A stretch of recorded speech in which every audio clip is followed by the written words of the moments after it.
This is a story about two countries and some of the biggest challenges of our time. New Zealand and Chile are far apart, but they have a lot in common. They have incredible landscapes and large agricultural economies.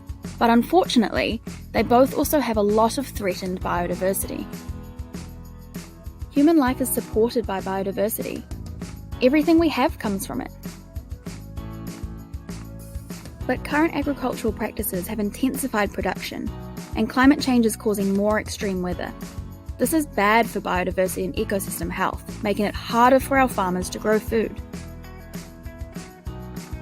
So how do we become more resilient? Well, one way is to try and restore biodiversity, which New Zealand and Chile have done quite differently.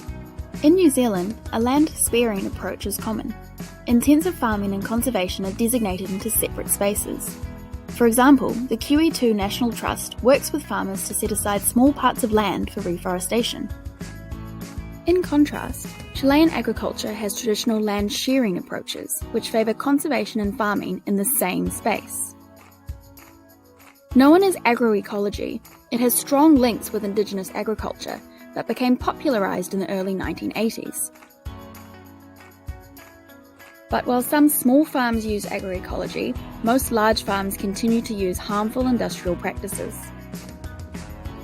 So, despite these two countries' different approaches, biodiversity continues to plummet in both places.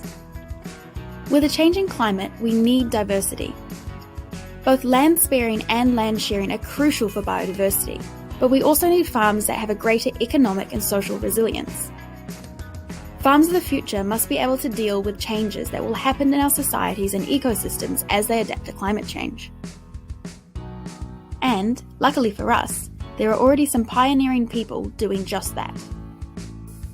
In New Zealand, one example is Quorum Sense.